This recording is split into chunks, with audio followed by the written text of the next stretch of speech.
Thank you very much. And thank you for the invitation, and thank you for the people still in the room listening. I will start my presentation on Forset Group, which is an initiative set out to protect the natural tropical forest of the world. We have a vision, and that vision is to create the largest and most modern operator of sustainable tropical hardwood forest. We are already pretty far there. We are today the most modern operator of tropical forest, and we are now the second largest operator in terms of certified tropical forests. We do this for three reasons. We do it for the benefit of the climate, the benefit of the biodiversity, and not least for the benefit of the local population. The last point, the local population, is something that we do not discuss that much in Europe, but it's highly important for the local governments and for the local population. That goes without saying. So we believe that with this sustainable tropical forest operational model, we have found almost a holy grail in terms of balancing these three issues together. We operate within four key areas of operations. The first and most important is the sustainable forestry. What is sustainable forestry? It's nothing like the pictures that you have seen from the Amazons where you clear-cut forest, but this is very delicate forest operation where you only select certain logs and then take these logs out of the forest with as little damage to the surrounding forest as possible.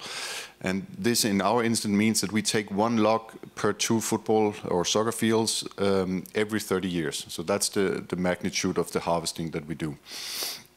Then we do carbon credits, which is a new thing that has come to the market over the last couple of years that makes it possible to us to take the decision whether you should log a tree or whether you should actually leave it in the forest for a carbon credit. This is a new revenue stream that has come in over the last couple of years. We do two types of carbon credits. We do the avoidance credits from the reduced impact logging that we have, and we also do avoidance credits from the biochar production we have on site in Africa. Then we have reforestation initiatives going on. We have a degraded land piece in our area that caused from a natural forest fire some years ago that we are now working on reforestation into a natural tropical forest. And then we do biomass and biochar. So sustainable forestry is about doing as little harm to the forest as possible. You select many years in advance which log you want to harvest, and then you build a temporary road, go into the forest, and once you've taken out the log, you block this temporary road again, and then the forest regrows itself, and after 10 years, it's only because that we have the GPS coordinates of the temporary road, so we can actually find these again.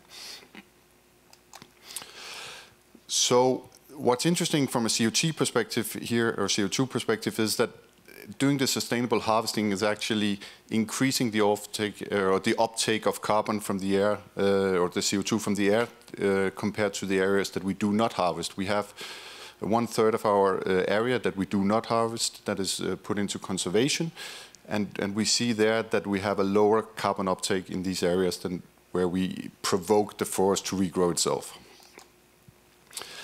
So sustainable forestry is not about harvesting as much as you can. As this picture shows, we only harvest less than 60% of our allowances. We now manage 1.2 million hectares of certified tropical forest.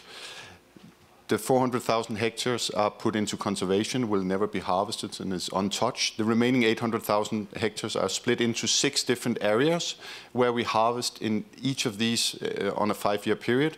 So to give an example, we would be harvesting in the Zurich area for like 5 years, and then we would move to the Basel area for the next 5 years, and then not come back to the Zurich area until after 25 years.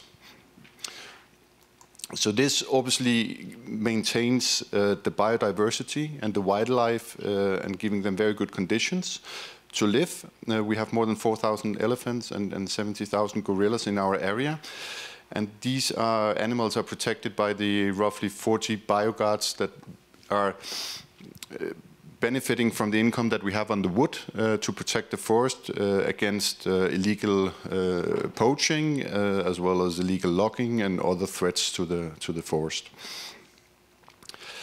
The carbon credits, we have, as I said, two different types of carbon credits. We have roughly 450,000 avoidance credits created each year from reduced impact logging, and then we do, from the biochar, around 10,000 tons per year, CO2 equivalents. We have very big ambitions. We today have 1.2 million hectares under operation and expect by 2027 to have 10 million hectares. These ambitions will allow us to also do the social initiative that we do in our current area and future areas as well. Right now, we finance the local school with more than 1,000 pupils. We finance a library in the northern part of Congo, which is one of the largest libraries in this area of the world.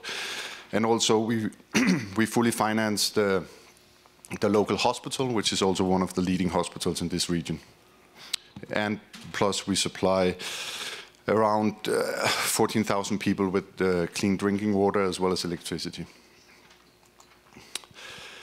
This is also part of our philosophy. We believe that all companies have an obligation and a responsibility to play their part in delivering on the Sustainable Development Goals. We do believe that corporate behavior and sustainable behavior can go hand in hand. We can have, from an investor point of view, an economic development, but we can also, at the same time, make sure that we protect the environment and enhance the biodiversity and create an economic growth for the local population. Here are some key facts on the Forset Group. We're probably a little larger than some of the companies that have been on the stage earlier. We have a revenue of around 70 million euros currently and a EBITDA of roughly 10 million euros. We recently invested 10 million euros in upgrading the production facilities in Africa so that we can add more high value to the products we take out of the forest, as well as we have done a significant investment in doing our own in-house carbon trading and carbon development department, and also on the biomass and biochar, we have invested quite significantly. And we have around 1,300 people on ground in Africa and 15 employees in Europe. We're also one of the leading traders of hardwood in all of the world. So to fulfill these growth ambitions that we have, to reach the 10 million hectares, we are always looking for attractive partners that can help us fund this growth expedition that we have set ourselves to. The end goal will be to become a listed company, so we know that eventually we'll have to dilute our ownership here, and we're willing to do that, obviously. And a future investor will buy into the best platform company for tropical forest operations, and have access to a number of relevant technologies and know-how that we have added over the last couple of years, including biochar, biomass, energy, carbon credits. It is already a stable cash-yielding business.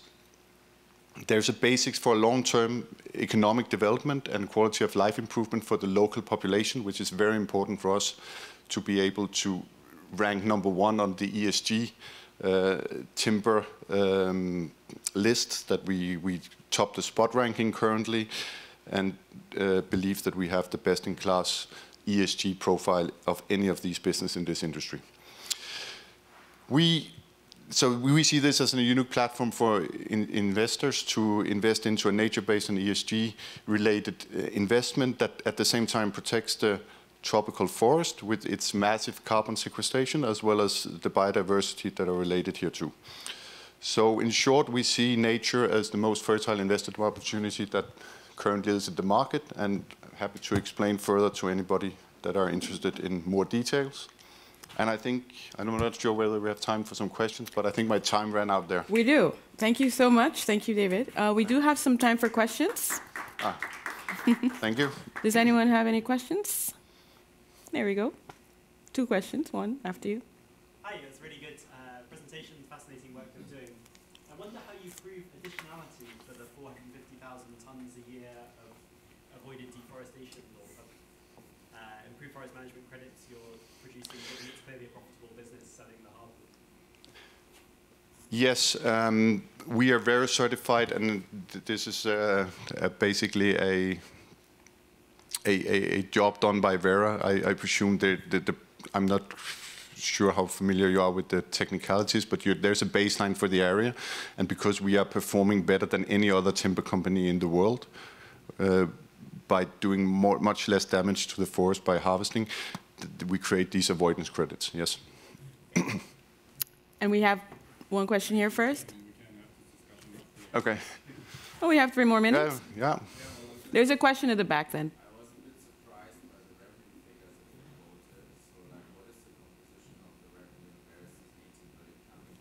These revenue figures and these EBITDA figures is not taking into account any sale of carbon credits. Yes. Yeah. So we will have around 2 million carbon credits of avoidance credits coming to the market early next year.